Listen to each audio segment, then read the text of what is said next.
Hello and good morning everyone. Welcome in the class of business studies. How are you all?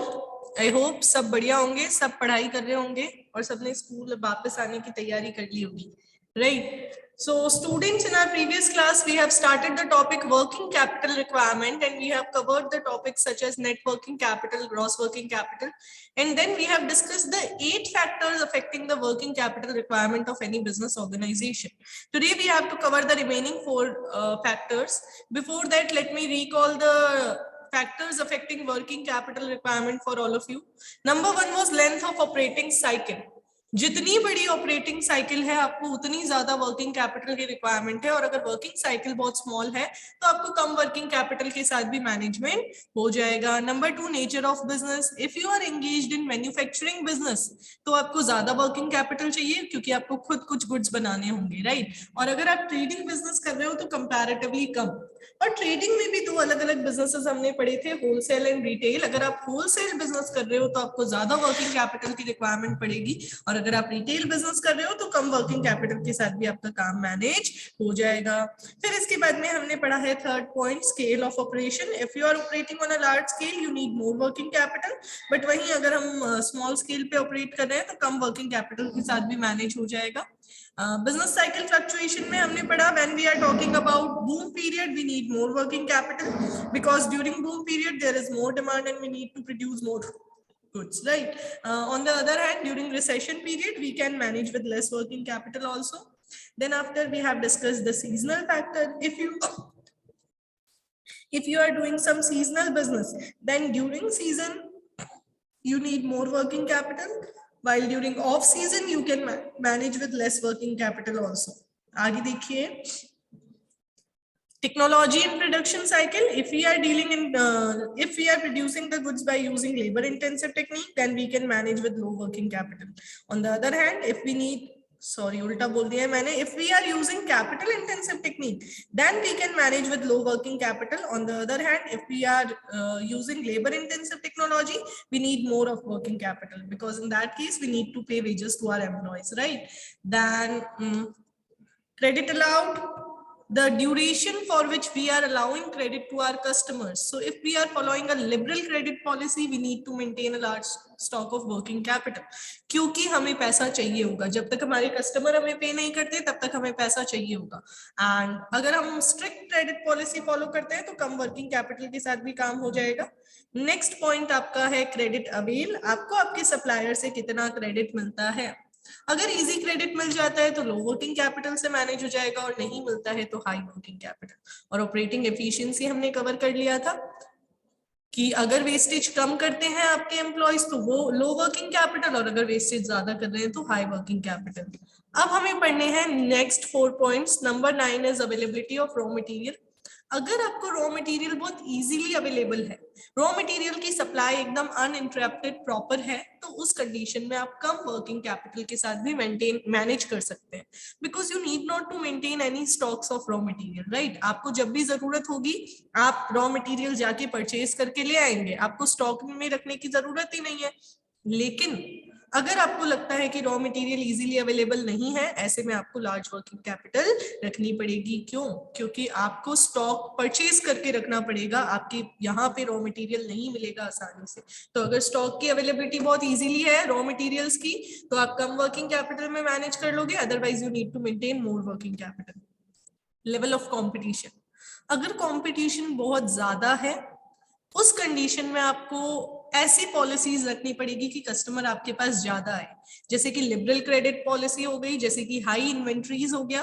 क्यों? क्योंकि अगर customer एक बार भी खाली चला गया तो इसका मतलब वो आपके कॉम्पिटिटर के पास जा सकता है, राइट? तो ऐसे में अगर कॉम्पिटिशन हाई है तो you need more working capital, ताकि मैं अपनी वर्किंग कैपिटल को यूज करके मेरे जो कस्टमर्स है उनको क्रेडिट भी दूं अच्छे टाइम के लिए, ताकि मैं स्टॉक भी अच्छा मेंटेन करके रखूं, गुड्स का इन्वेंट्रीज भी हाई मेंटेन करके रखूं, और ऑन टाइम उनको सप्लाई करती रहूं. लेकिन अगर कंपटीशन नहीं है, मेरी मोनोपोली कंडीशन है, तो मैं कम वर्किंग कैपिटल में भी काम कर सकती हूँ, क्योंकि मैं कस्टमर के आगे मेरे टर्म्स डिक्टेट कर सकती हूँ. मेरे जो टर्म्स होंगे उनके अकॉर्डिंग मेरे कस्टमर्स की डीलिंग करवा सकती हूँ, राइट? तो if there is more competition you need more working capital, and in case of less competition you can manage with less working capital. Next, inflation.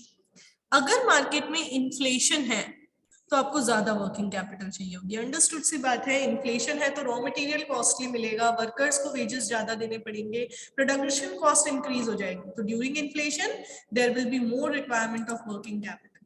और अगर मार्केट में इन्फ्लेशन के साथ, ये एक डिफरेंट बात है, अगर मार्केट के इन्फ्लेशन के साथ आप अपने प्रोडक्ट को भी महंगा कर पाने के केपेबल हो, आप अपनी भी प्राइस हाई कर सकते हो, तो कम वर्किंग कैपिटल में भी मैनेज हो जाएगा। क्योंकि एक तरफ इन्फ्लेशन आया तो कॉस्ट बढ़ी, दूसरी तरफ मैंने क्या किया, मेरी प्राइस के साथ उस कॉस्ट को एडजस्ट कर लिया, जो पुराना स्टॉक था उसको हाई रेट पे सेल कर दिया, या फिर अब जो बना रही हूँ उसको हाई रेट पे सेल कर पा रही हूँ, तो उस इंक्रीज इन प्राइसेस का मुझ पे कोई बहुत ज्यादा इन्फ्लुएंस नहीं होगा, बहुत ज्यादा इम्पैक्ट नहीं होगा। तो ये वाले पॉइंट में आपको ध्यान रखना है कि लिखना क्या है। अगर इन्फ्लेशन बहुत हाई है तो आपको हाई वर्किंग कैपिटल चाहिए, लेकिन अगर उस हाई इन्फ्लेशन के साथ आप भी अपने प्रोडक्ट की प्राइसेस बढ़ा पा रहे हो तो कोई आपको वर्किंग कैपिटल रिलेटेड प्रॉब्लम नहीं आएगी। देखो कैसे लिख के दिया हुआ है इस पॉइंट को। इफ देयर इज इंक्रीज और rise in price, then the price of raw material and cost of labour will rise.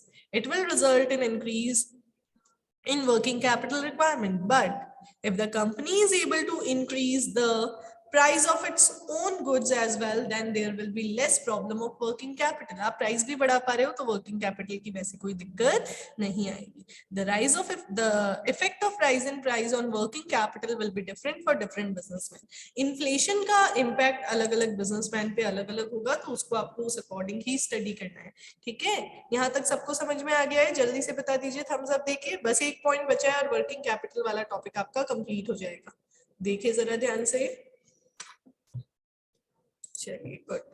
Growth prospects. अगर अभी आपका प्लान है कि आपको अपने बिजनेस की ग्रोथ करनी है तो definitely you will need more working capital. क्यों? क्योंकि एक्सपेंशन करना है तो उसके लिए कैपिटल चाहिए, उसके लिए प्रोडक्शन बढ़ाना पड़ेगा, उसके लिए स्केल ऑफ ऑपरेशन बढ़ाना पड़ेगा, यानी more raw material, more inputs and more working capital will be required. लेकिन अगर आपको अभी कोई ग्रोथ प्लान्स नहीं है तो आप मॉडरेट वर्किंग कैपिटल के साथ भी मैनेज कर सकते हैं। Now have a look. Overall इन सभी पॉइंट्स को कंपेयर करके आपको बता के दे रखा है कि अलग अलग पॉइंट्स का क्या इम्पैक्ट होता है। मैंने अभी आपको एक क्विक रिवीजन दे ही दिया था, तो ये यहाँ से हो जाएगा। अब कुछ क्वेश्चंस की बात करते हैं। Longer the operating cycle and production cycle dash will be the requirement of working capital. Definitely more working capital की रिक्वायरमेंट भी ज्यादा रहेगी। Next, Megha is planning to enter in the business of herbal shampoo. In the beginning, she was thinking that there are very few companies making herbal shampoo. But when she started selling her product, she realized that many companies are already in the business of selling shampoo. Identify the factor affecting working capital in the above para. Initially उसको लगा था कि केवल वो अकेली होगी या बहुत कम कंपनीज होंगी जो हर्बल शैम्पू सेल कर रही है, लेकिन बाद में पता चला कि अरे मार्केट में तो और भी बहुत सारे सेलर्स हैं। तो कौन सा फैक्टर यहाँ पे हाईलाइट हो रहा है? Level of competition. नेक्स्ट देखिए, a businessman who want to start a manufacturing concern approaches you to suggest him whether the following manufacturing concern would require large or small working capital. क्या लगता है आपको कि large working capital की requirement होगी या small working capital की requirement होगी? ये जो मैन्युफैक्चरर्स है इनको तो bread, coolers, sugar, motor car, furniture और लोकोमोटिव्स अलग अलग है। ब्रेड में उतनी ज्यादा रिक्वायरमेंट नहीं होगी क्योंकि ऑपरेटिंग साइकिल कम है, शुगर में भी छोटी सी ऑपरेटिंग साइकिल है, लेकिन कूलर्स, मोटर कार्स, फर्नीचर्स और लोकोमोटिव्स में रिक्वायरमेंट ऑफ वर्किंग कैपिटल थोड़ी सी लार्ज रहेगी कंपैरेटिवली। राइट, अब आगे बात करते हैं। कुछ और क्वेश्चंस हम इस चैप्टर से रिलेटेड जो डिस्कस करने वाले हैं वो देखिए जरा ध्यान से।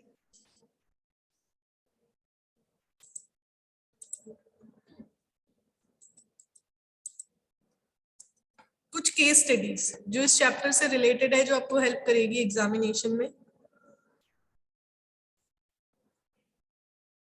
ये देखिए कुछ इस तरीके से क्वेश्चन आते हैं।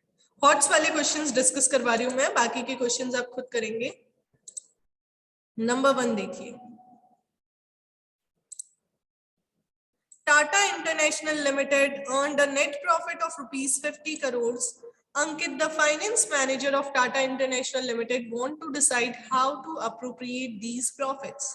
ये कह रहे हैं टाटा इंटरनेशनल लिमिटेड की अर्निंग है ₹50 करोड़। अब अंकित जो इस ऑर्गेनाइजेशन का फाइनेंस मैनेजर है वो ये डिसाइड करना चाहता है कि इन प्रॉफिट्स को कैसे अप्रोप्रिएट किया जाए, यानी इस प्रॉफिट को कैसे डिस्ट्रीब्यूट किया जाए, राइट। तो ऐसे में आपको बताना है कि कौन सा डिसीजन है जो अंकित को लेना पड़ेगा इसको डिस्ट्रीब्यूट करने के लिए, और कोई भी 5 फैक्टर्स बताने हैं जो उसको ये डिसीजन लेने में हेल्प करेगा। तो बहुत आसान क्वेश्चन है। It will be dividend decision. क्यों? क्योंकि प्रॉफिट्स डिस्ट्रीब्यूशन डिविडेंड डिसीजन में ही होते हैं, और उसके बाद में बताना है डिविडेंड डिसीजन के कोई भी 5 फैक्टर्स। आपको बुक में गिवन है 11 फैक्टर्स, उनमें से एनी 5 आपको एक्सप्लेन करना है। नेक्स्ट देखिए, how do rising prices affect the requirement of working capital of an organisation. तो राइजिंग प्राइसेस वर्किंग कैपिटल की रिक्वायरमेंट को बढ़ा देगी, राइट। फिर देखिए कुछ और केसेस आपको गिवन है। Shalini, after acquiring a degree in hotel management and business administration, took over her family business of food processing, which manufactures pickles, jams, and squashes. The business was established by her great grandmother and was doing reasonably well. However, the fixed operating cost of business were high and cash flow position was weak.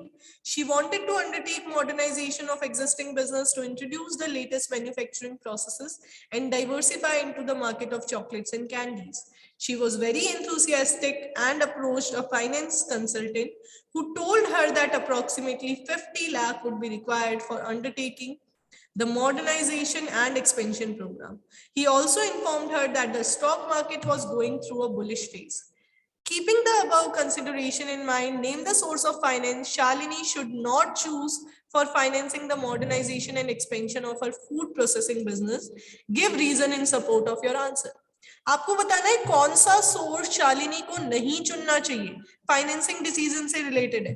Shalini को date avoid करना चाहिए। 2 reasons है। ये देखिए यहाँ पे exact book की जो लाइंस थी ना पॉइंट के एक्सप्लेनेशन वाली, वो यहाँ पे दी भी होती है। Have a look on this one. The fixed operating cost of business were high and cash flow position is weak. बहुत ज्यादा खर्चे आ रहे हैं ऑलरेडी और आपकी कैश फ्लो पोजीशन भी बढ़िया नहीं है। तो ऐसे में अगर आपको अपने बिजनेस को एक्सपेंड करना है तो आप डेट को प्रेफर नहीं करेंगे। प्लस यहाँ पे ये भी लिखा हुआ है कि मार्केट में बुलिश पीरियड चल रहा है, यानी तेजी चल रही है, तो इक्विटी आराम से बिक सकता है आपका, राइट। फिर देखिए और क्या पूछे, आपको रीजन भी बताना है क्यों वो डेट प्रेफर नहीं करे। ये तीनों रीजंस हैं, ये देखिए एक्सप्लेनेशन में बताए हुए हैं। एक तो इनकी कैश फ्लो पोजीशन पुअर है इसलिए, एक इनके फिक्स एक्सपेंसेस ज्यादा है इसलिए, और प्लस मार्केट में बुलिश पीरियड चल रहा है तो इक्विटी आराम से सेल भी किया जा सकता है, इसलिए इनको डेट को प्रेफर नहीं करना चाहिए। फिर और क्या पूछ रहे हैं देखिए जरा ध्यान से। Explain any 2 other factors apart from those stated in above situation which Shalini should keep in mind while taking this decision. Decision कौन सा है? Decision है आपका ओवरऑल कौन सा आपको कैपिटल स्ट्रक्चर में इन्वॉल्व करना चाहिए, डेट और इक्विटी में से सोर्स ऑफ फाइनेंस। तो कुछ पॉइंट्स तो यही बता दिए, आपको इनमें से कुछ और लिख देना है। एनी 2, रिटर्न ऑन इन्वेस्टमेंट ज्यादा आएगा कि नहीं आएगा, कॉस्ट ऑफ इक्विटी क्या चल रही है, कॉस्ट ऑफ डेट क्या है, ये सारे पॉइंट्स आपको मेंशन करने हैं, ठीक है। फिर आगे और क्या पूछ रहे हैं देखिए, बस ये वाले क्वेश्चन में तो इतना ही कह रहे हैं। इसी तरीके के केसेस एग्जामिनेशन में आते हैं। अब आप देखिए ये केस दिया हुआ है कैपिटल स्ट्रक्चर से रिलेटेड, जिसमें आरओआई और डेट के इंटरेस्ट के बारे में बताया हुआ है। आपको ओवरऑल फाइंड आउट करना है कि ये क्या है और फिर उसके कुछ फैक्टर्स बताने हैं, ठीक है। ऐसे ही क्वेश्चंस कुछ और आगे गिवन हैं जिनको आप रीड करेंगे और रीड करके देखेंगे कि क्या हम केपेबल हैं इनके आंसर्स फ्रेम करने में, या आप अपने आप करके देखेंगे। कुछ एग्जांपल के फॉर्म में मैं आपको रैंडमली क्वेश्चंस करवा देती हूँ, जैसे कि आप देखिए ये वाला 13th, name the factor due to which a petrochemical company require much higher investment in fixed capital than an information technology company. However, both may generate same amount of revenue. Explain any 2 factors affecting fixed capital requirement. पहले तो बताना है कौन सा factor ऐसा है जिसकी वजह से पेट्रोकेमिकल कंपनी को हाई फिक्स कैपिटल चाहिए as compare to telecom services company. तो नेचर ऑफ बिजनेस, ये सर्विस इंडस्ट्री है और वो मैन्युफैक्चरिंग इंडस्ट्री है, तो ऑब्वियसली मैन्युफैक्चरिंग को ज्यादा चाहिए, है ना, वो प्रोडक्शन कर रही है तो उसको मोर फिक्स कैपिटल चाहिए। फिर आपको कोई भी 2 और फैक्टर्स बता देना है। ऐसे अलग अलग क्वेश्चंस में कुछ फैक्टर्स एक्सप्लेन किए गए हैं, आपको उन फैक्टर्स को आइडेंटिफाई करना होता है और फिर उसको अच्छे से डिटेल में एक्सप्लेन करना होता है।